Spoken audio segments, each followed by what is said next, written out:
Hey folks, welcome to this week's video. Thanks for tuning in. If you're new here, please like, share, subscribe, do all those crazy things just to make us feel better. And let's get it going. So what I'm busy with at the moment is we're going to take everything in our one hydroponic room. We're going to disassemble the entire hydroponic system and pack it away.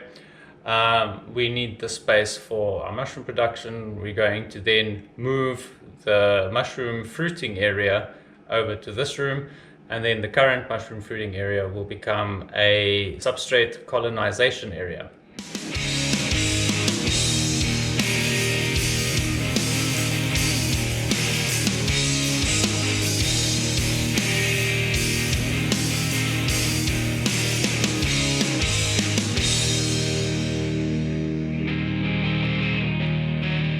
Hello! So today we decided it was time to carry on with the hydroponics. I don't know if you remember, but a few episodes ago we put the watermelons into propagation. So the watermelons are sugar baby variety. So we've now grown them. They're at the right age now to go into the system where their roots are nice and long and they're quite strong and they handle their nutrients quite well. So that's what we are doing today, and let's get to it.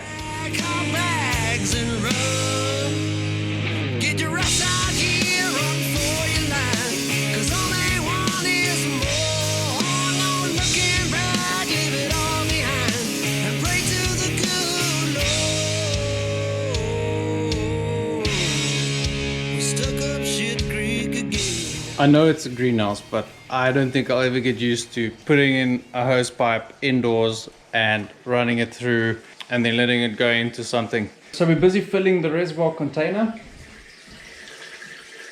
and we have about 200 liters to fill up here, and in that one there we have about another 200 liters. The air pump is set up, air stones going in there. That's to aerate the water so that the roots are well oxygenated. Once the water is at the correct level, we'll then add some nutrient to the water, and then we should be ready to transfer our plants there.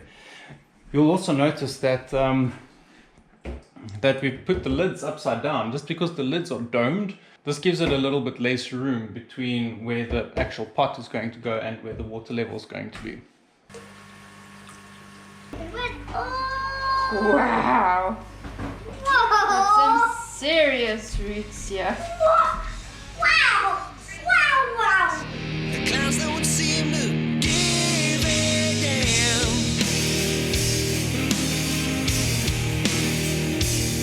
But it's a dire situation.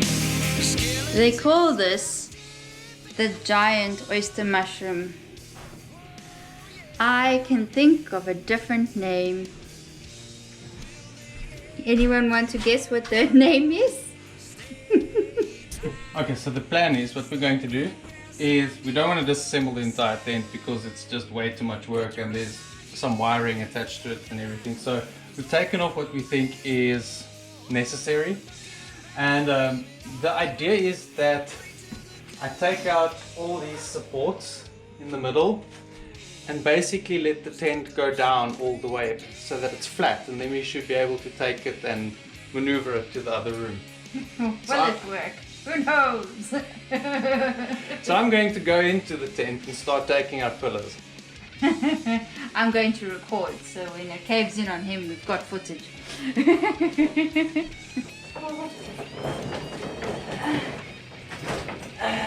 I'm trying to hold them all up. You don't have to. Okay, put this side down.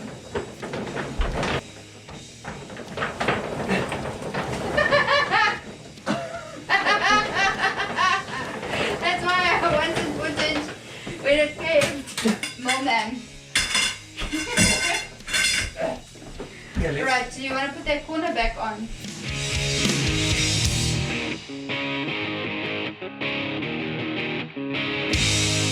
Get your ass out here, run for your life. 'Cause all they want is more. We have finally got our first frost. I'm busy going through my little garden, seeing what's going to survive and not, but I figured it's probably better just to take everything in now because, yeah, what do you do? But if you have a look here, look at this guy. That's the first pumpkin I've ever grown. It's the size almost of my basket, so I'm going to enjoy eating that. And I've got some tomatoes. As you can see, the frost has really made it look like it's dying. So yeah, that's what I'm doing today. So what would our videos be without some tractor troubles? This one was self-inflicted again, and I was a little bit stupid. I ran the tractor out of diesel completely, which means there's probably air in the fuel line now, and now it won't start. So yeah, I need to bleed the fuel line. So if you need to prime the lift pump on a Massey Ferguson 35, what you want to do is on the fuel filter side, you want to open up that cap, and then you want to use the lift pump down here, and you can manually prime it like so until diesel comes out here, and then you tighten that, and then over here on the actual injector system, you loosen the one right here up top and that one over there. Again, like pump with a lift pump, see if it comes out. And then lastly, what you need to do is loosen these injectors and crank over the engine, and then diesel will start squirting out there.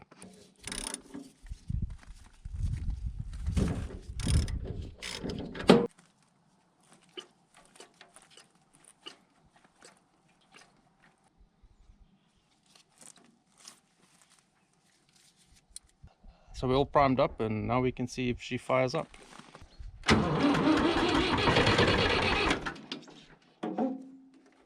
Almost.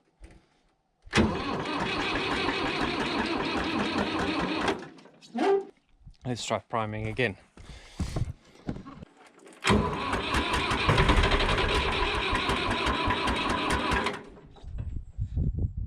She's toying with me. I know she wants to start.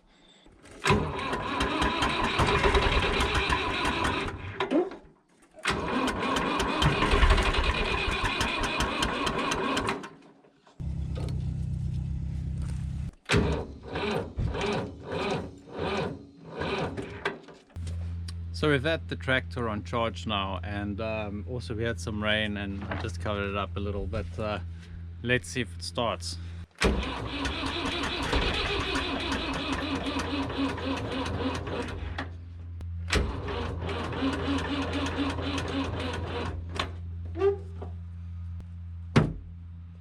She does not want any of this.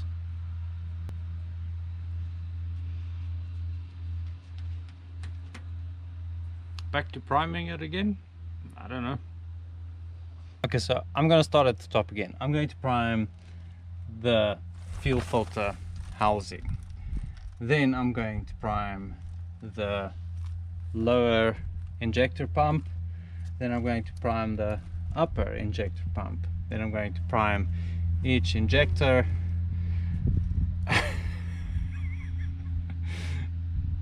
And then it should work, right? Yeah.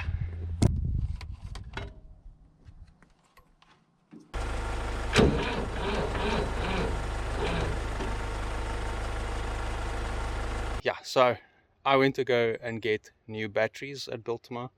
I'm still running it in a dual battery setup, and I just finished bleeding it. So let's see if it starts now.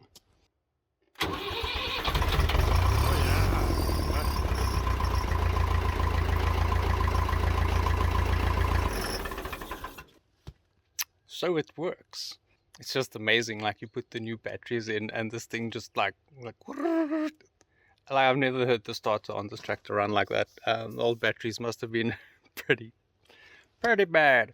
Yeah, so old tractors, gotta love them.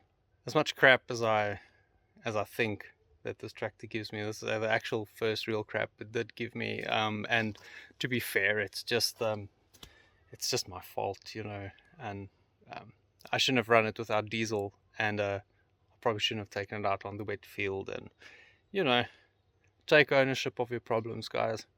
good book out there by Jocko Willink called Extreme Ownership. Read it. Good book.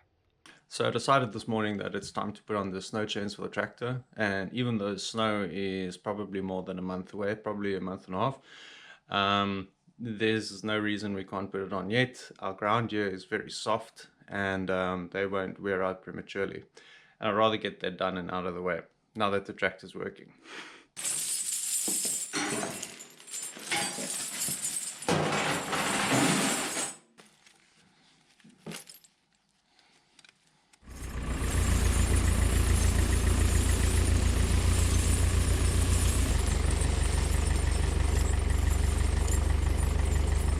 So the chains are on the floor again and not on the tractor.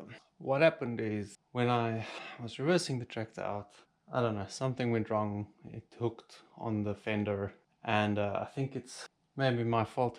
I think maybe I didn't attach it properly. Anyway, one of the links bent open. Try to bend it closed. You can't do it because it's just too heavy duty. So I have to take the entire chain off again. I'm really over this.